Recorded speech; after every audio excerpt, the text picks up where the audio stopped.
En esta segunda parte, Andy Ortiz habla de la experiencia que más lo marcó en sus más de 20 años de carrera como reportero. A la vez que yo me sentí muy impactado y regresé impactado de la cobertura, fue la cobertura de Pisco el año 2007. Yo hice la cobertura con Canal N. Lo primero que llegamos y vimos cuando llegamos al hospital de Chincha, por ejemplo, fue el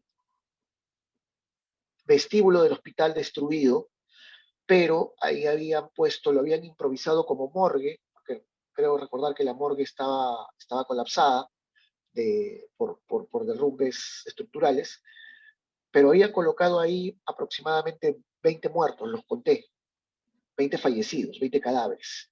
Y eran cadáveres de toda edad, condición social, y tú veías ahí hombres, mujeres, niños, ¿no? Ancianos fallecidos en una larga hilera. Entonces esa fue la primera imagen que me impactó. Y lo que recuerdo cuando comenzamos a recorrer esa escena y comenzamos a hacer las preguntas es el olor a sangre. No había médicos suficientes, no había enfermeras suficientes, había mucha gente herida tirada en todos los pabellones del hospital, y ese olor a sangre penetrante, ese ambiente que parecía estar moviéndose uno en una atmósfera sangrienta, ¿no?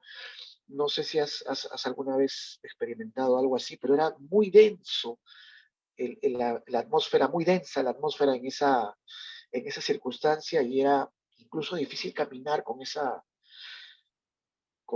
sensación. Fuera del hospital, la situación era también impactante.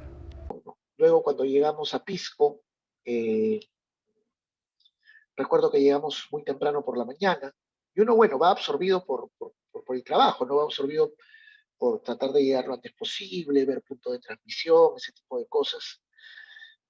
Y luego uno se da cuenta de la magnitud, lo primero que cuando llegamos a Pisco y fue ver las camionetas del Serenazgo y de otras entidades, cómo llegaban repletas de cadáveres en la tolva, los serenos, policías, militares, bomberos abrían la tolva y comenzaban a descargar los cadáveres en la plaza, que se estaba improvisando como morgue, para la identificación de los fallecidos. Y, o sea, la imagen no me la quito de la cabeza hasta ahorita, ¿no? Es ver las camionadas de fallecidos llegando a la plaza de Pisco. Y bueno, cuando llegaban los familiares los reconocían, es un momento sumamente duro, sumamente complicado, y eso es algo que también se queda con uno. Luego de cumplir con su labor, Andy nos relata cómo fue el día después al llegar a su casa. A mí me tocó trabajar 8 días ahí, luego fui relevado junto con parte de mi equipo. Y bueno, regresando a Lima, problemas para dormir, ¿no? Agotamiento físico y mental por las circunstancias que habíamos vivido, que habíamos apreciado, ¿no? Y varias cosas que uno se da cuenta después, ¿no? Se da cuenta después de dónde he estado trabajando.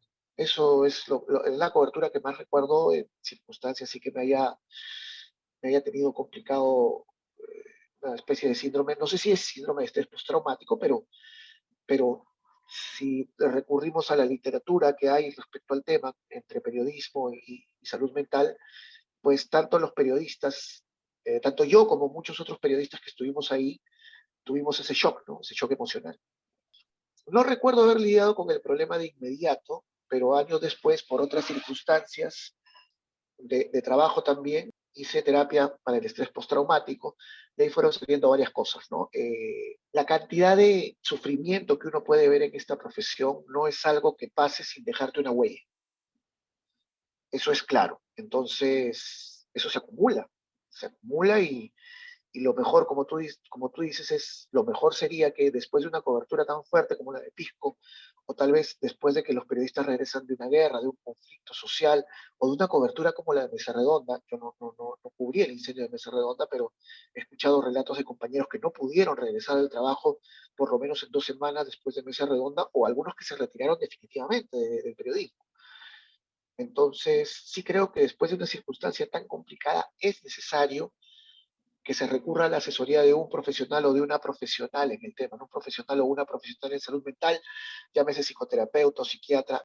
En el próximo y último episodio, reflexionaremos junto a Andy sobre la importancia de la salud mental en una carrera como el periodismo y qué falta por hacer al respecto.